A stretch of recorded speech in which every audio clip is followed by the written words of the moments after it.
공연마다 뭐 빨간 피를 쏟는다던가. 공연이 끝날 때까지 그 의상이 새 것 같은 컨디션을 유지를 해야 되다 보니까 진짜 백스테이지에서는 별짓을 다 하죠. 의상으로 인해서 큰 사고가 생긴 적은 세탁소에서 이제 의상을 잃어버려서 피눈물을 흘리면서 울면서 동대문에 가서 눈물 날 거거든요. 안녕하세요. 사람과 옷을 시즌 알줄로 엮는 독특한 방송 미싱류의 둠칫입니다. 오늘은 이분의 역할부터 먼저 말씀드릴게요. 공연예술에서 의상 감독이라는 역할이 있습니다. 의상 디자이너, 무대 의상 디자이너 많이 들어보셨을 텐데 보통 이제 극장, 제작 극장에 많이 계시는 그런 분이거든요. 그래서 국립극단에서 지금 의상 감독으로 활약하고 계시는 박지수님을 소개하겠습니다. 안녕하세요. 안녕하세요.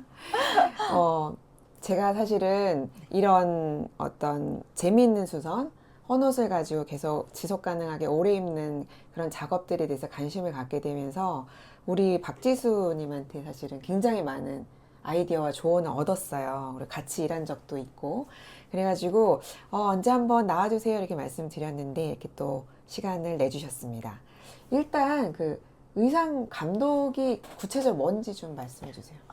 일단 의상 감독이라는 게 굉장히 생소한 직업일 수 있는데 그 보통 생각하시는 디자이너의 역할은 아니고 의상 슈퍼바이저 역할이라고 해서 공연 전반에 있어서 의상에서 생기는 문제들이라던가 그리고 이제 공연 의상이 이 작품에 적절한지 예산을 살피기도 하고 컨셉이랑 맞는지 조율하기도 하고 그리고 공연이 끝까지 이제 종연될 때까지 의상에서 생긴 모든 일을 케어하는 일을 하고 있고요. 그리고 이제 그거를 저희는 국립 단체들에서는 의상 감독이라고 지칭해서 사용하고 있어요, 단어를. 슈퍼바이저나 디렉터라는 표현도 쓰지만 여기서는 네. 이제 국내에서는 의상 감독으로 이제 다 말씀을 하면 이제 공연하시는 분들은 이분이 어떤 역할을 하는지 대충은 아시고, 그러니까 그런 거죠. 어떤 제작극장이나 국립 그 제작단체 같은 데서 조명 디자이너와 조명 감독이 협업하고 의상 디자이너와 의상 감독이 협업하고, 그쵸? 그러니까 맞습니다. 어떤 네. 제작 단체의 입장에서 조율을 하시는 거잖아요. 맞아요. 이게 그 슈퍼바이저 역할이라고 하면 직관적으로 이해가 되시는 분들도 계실 텐데 그 원래는 뮤지컬 같은 게 해외에서 라이센스를 사와서 국내 제작을 하게 됐을 때 가장 필요했던 역할이 슈퍼바이저였어요. 왜냐면 유럽이나 미국에 있는 거를 그대로 만들어서 가져올 순 없고 현지 시장에서 제작을 해야 하는데 그때 현지 시장에서 어떤 업체랑 만들어야지 더 잘 만들 수 있고 어떤 원단을 사야지 비슷한 효과를 낼 수 있고 이거를 조율해주던 역할이 슈퍼바이저여서 오페라단이라던가 발레단이라던가 슈퍼바이저가 훨씬 활발하게 운용되고 있었고 그리고 이제 뮤지컬도 활발하게 운영되고 있었죠. 그리고 이제 저희는 제작극장이기 때문에 동일하게 어떤 제작소와 어떤 식의 원단을 구매를 해야지 최적이면서 최저희. 네, 최저로 최고의 효과를 낼 수 있는지를 이제 관리하는 역할인 거죠. 근데 이제 처음에 이 일을 하게 됐을 때는 너무 제가 무슨 일을 해야 되는지 스스로도 혼란스럽고 배운 적이 없는 역할이다 보니까 시행착오가 굉장히 길었는데 지금 이제 기준을 세워서 잘 운영하고 있는 상태예요.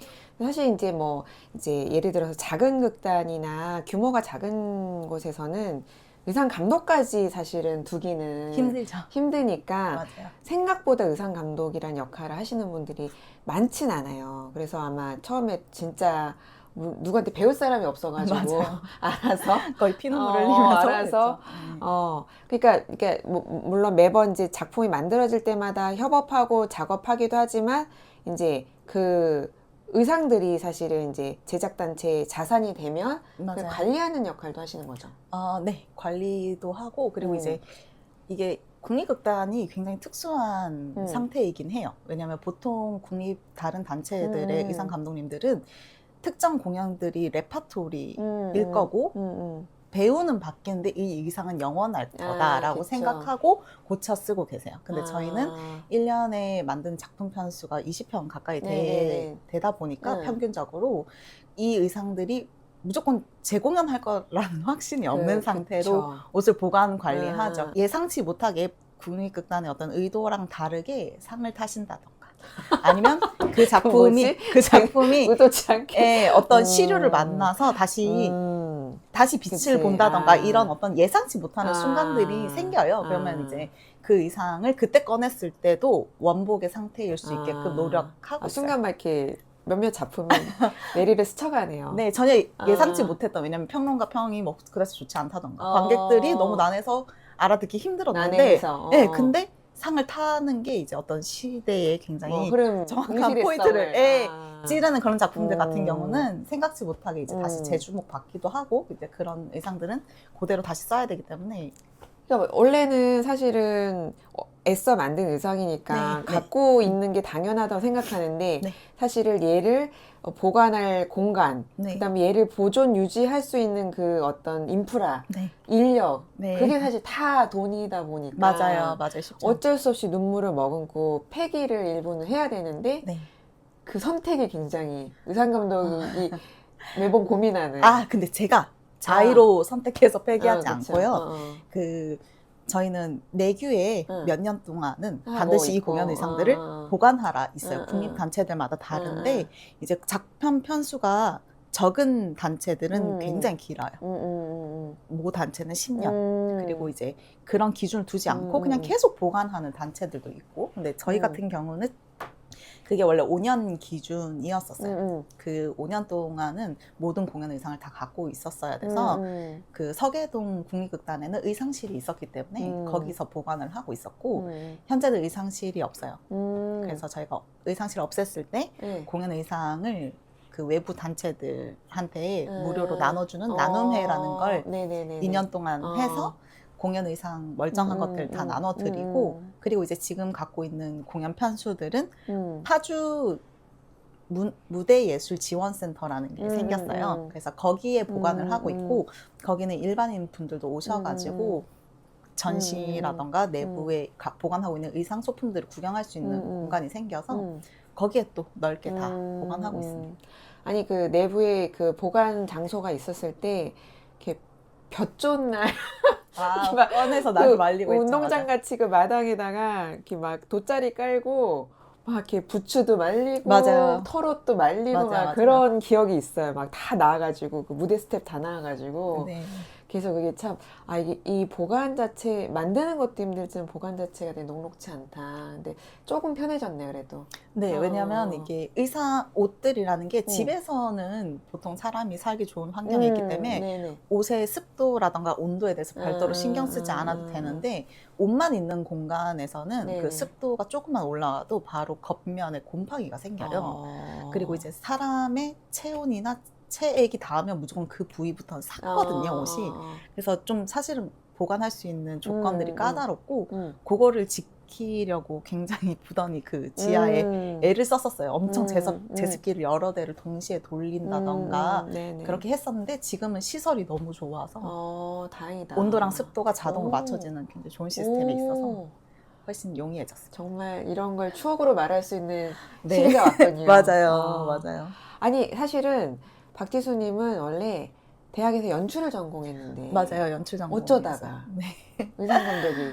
저는 그 원래 제가 다니는 학교 자체가 모든 스태프들이 동일하게 조명, 음향, 무대, 의상 기술을 1학년 때 무조건 배우는 학교였어요. 좋네요. 네, 좋은 학교예요. 그래서 저는 무대도 작화도 배웠고 음향 프로그램도 배우고 이제 무대 그리고 의상 제공틀도 배우고 이거를 그냥 필수적으로 수업을 들었었고 제가 하필 다니는 동아리가 그 동산탈춤 동아리였는데 제가 그때 거기서 의상 관리를 했었어요. 그때 한삼이 무조건 필요한데 그걸 돈 주고 맞춘 게 너무 아까운 거예요. 너무 쉽게 만들 수 있을 것 같은데 그래서 이제 학교에서 이제 만들기 시작했죠. 한삼이 정확히 뭐죠? 한삼이라는 게 이 손을 연장시켜서 춤을 출 때 이렇게 휘날리는 천이에요. 이 옷은 무조건 맞춰야 하지만 한삼은 사람마다 한 명씩 무조건 줘야 되거든요. 그럼 이제 후배 들어와도 줘야 하고. 근데 이제 그거를 업체에 맡기면 그 당시에 학생들한테 너무 비쌌어. 고가였어가지고 만들기 시작해서 제가 음. 이미 졸업하기 전에 미싱을 좀 다룰 줄 아는 상태였어요. 근데 이제 제가 졸업을 하고 나서 그 연출 공부의 일환으로 발레를 너무 보고 싶은데 발레를. 발레 표가 너무 비싸다 보니까 그러면 꼼수로 저희 연수단으로 들어가서 발레를 맨날 옆에서 봐야겠다. 연수단원들 들어가서 좀 배우기도 하고 돕기도 하고 인턴 맞아요. 같은 거지, 인턴. 맞아요. 일종의 인턴인데 응. 그 연수단원에 지원을 하려고 했을 때 의상 파트가 있었어요. 근데 때마침 그때 그 저희 발레단 감독님이 그 의상의 어떤 그 시야 확장의 일환으로 연출 전공인 저랑 작품 대화를 하고 싶어 하셨어가지고 조금 거부감 없이 아마 채용이 됐던 게 아닌가 싶어요. 원래는 전공자를 참 묘하네요. 이게 네, 또 때가 시기상. 되려고 하니까. 네, 원래는 무조건 의상 전공자들이 압도적으로 순위가 높아요. 지원을 했을 때. 거기가 신작을 막 할 때였어요. 가지고 작품 해석이 도움도 되겠다. 겸사겸사. 그리고 제가 이제 미싱이나 다 바느질도 할 줄 알아서 거기서 이제 시간을 보냈죠. 거기서 이제 작업을 하게 됐고 거기서 이제 거기 의상 감독님께 엄청 많은 일을 배우면서 제가 의상 커리어가 쌓이기 시작해가지고 그래서 그때부터 이제 의상 관련 일을 하게 됐어요. 그전에는 무대 크루도 알바를 했었고 그 무대 공연 관련 알바는 정말 많이 했었거든요. 조연출도 하고. 근데 꾸준히 하게 된 게 이제 의상이 처음이었던 거죠. 아니 제가 이제 여러분들을 계속 모시면서 느끼는 게 진짜 물론 이제 자기가 성향도 있고 자기가 좋아하는 그런 기호도 있지만 뭔가 우연찮게 기회가 계속 생기면서 뭔가 지금의 무언가가 되어 있더라고요. 맞아요.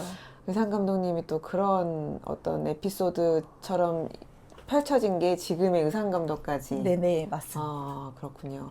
그 의상, 그 무대 의상을 궁금해 하시는 분들이 많아요. 네. 왜냐하면 기본적으로 뭔가 좀 평상시에 입고 다니는 옷 스타일은 아닌데, 네네.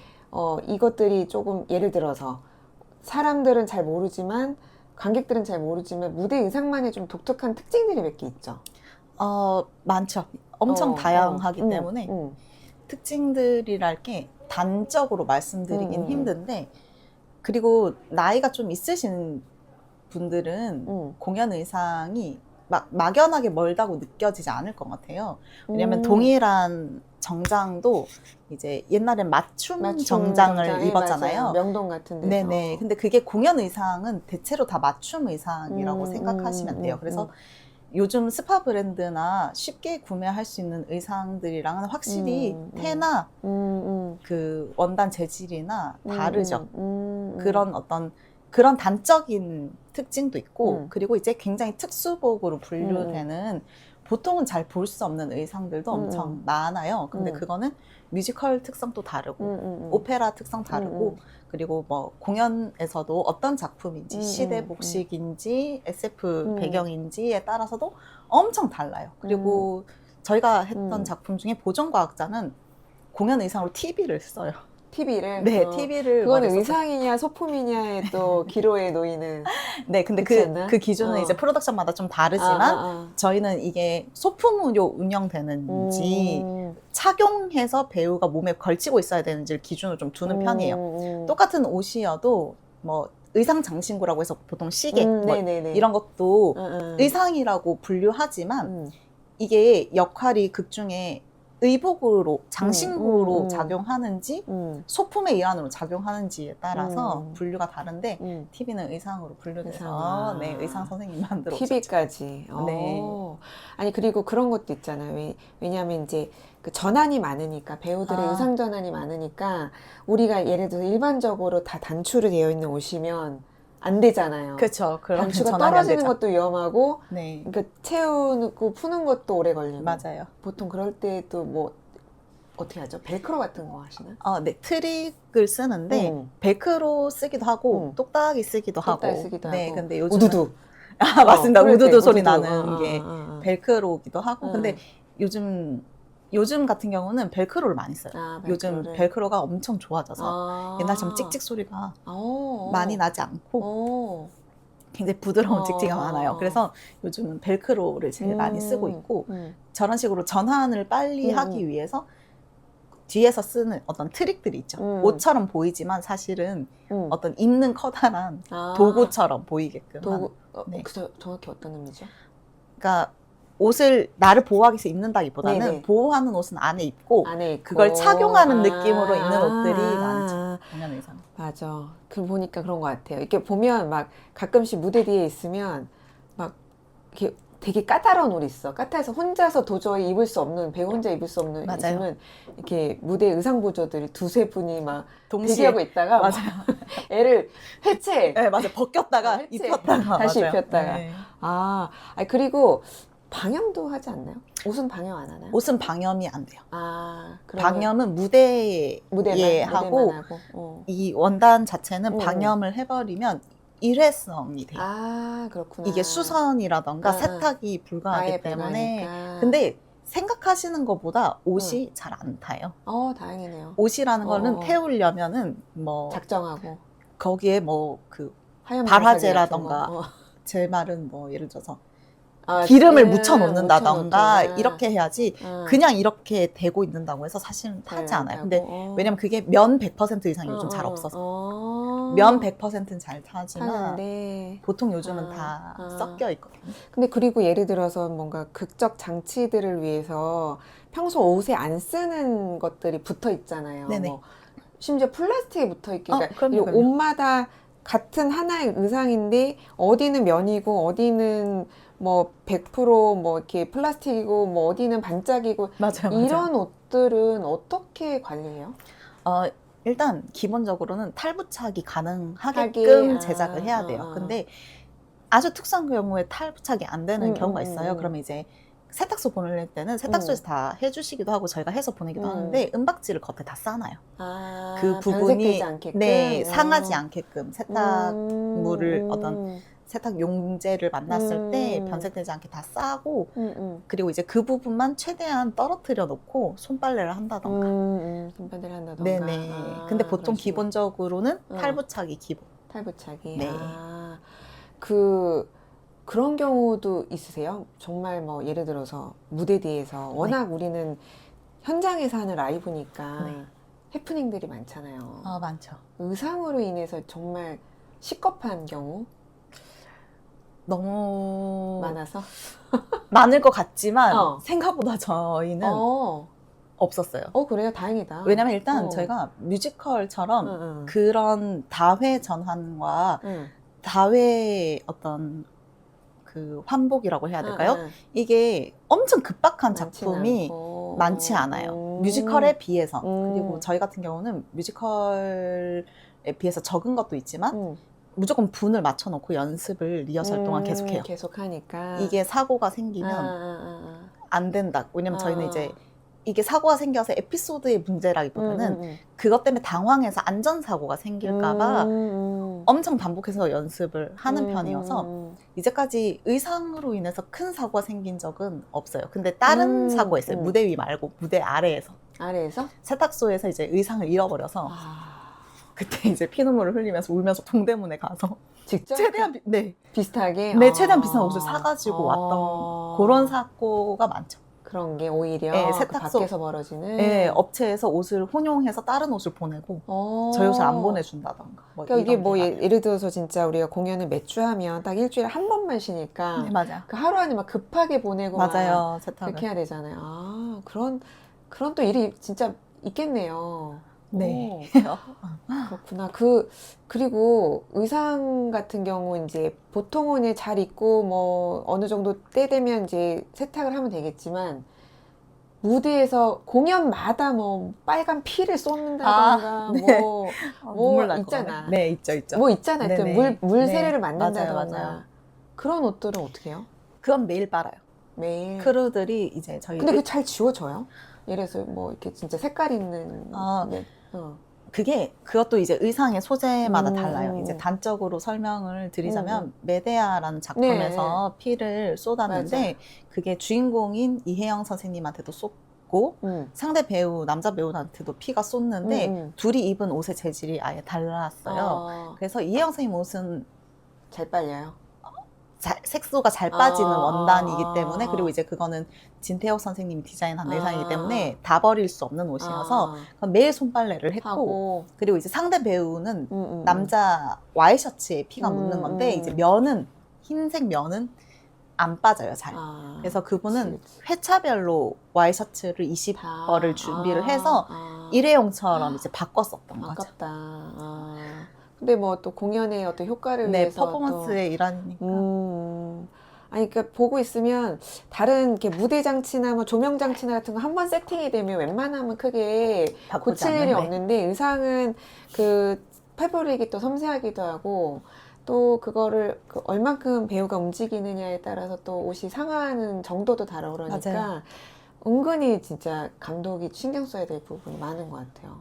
그리고 이게 옷이라는 게 음. 입으면 그때부터 음. 옷이 헐기 시작하거든요. 새 옷을 입었을 때 음. 컨디션을 동일하게 내는 게 너무 힘들어요, 원래는. 그래서 저희는 이너류를 통해서 최대한 배우의 땀이나 채취랑 직접적으로 닿는 걸 차단하려고 노력을 하고 공연이 끝날 때까지 그 의상이 새 것 같은 컨디션을 유지를 해야 되다 보니까 진짜 백스테이지에서는 별짓을 다 하죠. 옷을. 그래서 네. 실제로 공연 내내 그 의상 크루들이 또 대기하고 있으면서 또 작업하기도 하고 재밌습니다. 그러니까 저는 옆에서 이렇게 제가 이런 데에 관심을 갖게 된 것도 늘 그 무대 뒤에서 막 뚝딱뚝딱뚝딱 그 의상팀이 만드는 것들이 막 이렇게 하나의 기성복이 막 변하는 것들을 보면 되게 재밌기도 하고 그 나는 무대 의상에 늘 욕심을 가졌어. 근데 잘 맞으실 것 같아요. 잘하실 것 같아요, 피디님. 저를 갖고 싶은데 안 줘. 자산이니까. 자산이니까 한 나라 벌밖에 돈이니까. 없었는데 맞아요. 저 코트는 정말 갖고 싶다. 막 그런 맞아요. 것들이 있는 거예요. 그래서 너무 근데 또 나 못지 않아. 감독님도 못지 않아. 어떤 뭔가 점에서? 이 자기만의 스타일이 있지. 개인적으로 어떤 스타일 좋아하세요? 근데 그 제가 생각을 해봤는데 저는 여기 와서 제 스타일이 굉장히 많이 희석되고 그래? 요즘 가장 제 스타일이라고 할 만한 거는 검정색 옷을 주로 입는다. 무대 뒤라서? 네. 원래 스태프들은 가장 눈에 안 띄는 검은색을 맞아요. 대부분 입으시죠. 하긴 그런 것 같다. 내가 초기에 봤을 때는 엄청 훨씬 알록달록했어요. 컬러풀했어. 맞아요. 머리 엄청. 염색도 되게 갖가지 색깔로 하시고 그래서 약간 얼핏 보면 배우 같기도 하고 그런 의상들이 많았는데 많이 이제 네. 차분해졌구나. 엄청 무채색밖에 없어요, 옷이 다. 그게 좋아서 그런 거 어쩔 수 없어서 그런 거예요? 그냥 좋고 싫다가 없고 그냥 자연스럽게 그렇게 된 것 같아요. 자연스럽게. 네. 그러니까 뭐 그 감독님은 막 두 가지 옷을 잘라서 붙여서 막 입기도 하고 되게 재미있는 옷들을 많이 만드셔가지고 제가 되게 유심히 재미있게 봤던 케이스이기도 한데 그래서 우리가 한번 오늘 준비한 게 있어요. 이제 조금 이제 다른 얘기는 또 만들면서 계속 나누면 좋을 것 같고 한번 오늘 제가 어떤 거 한번 해보시면 좋을까요? 오늘은 제가 편한 날입니다. 왜냐하면 워낙 전문가를 모셨기 때문에 저는 옆에서 그냥 이렇게 지켜보면서 감탄만 하는 되는 역할이고요. 그래서 오늘은 평소 감독님이 즐겨서 만드는 소품을 한번 만들어 보면 어떨까 그렇게 얘기를 하셔가지고 여기 이렇게 준비를 했습니다. 한번 보실까요? 네. 네네네. 이렇게 이 부분 공구르기 할 거고요. 네. 공구르기는 아마 가정 시간에 다들 배워서 아실 것 같은데 그냥 간단하게 설명드리자면은 아래 이 면 두 개를 직선으로 오가는 바느질이에요.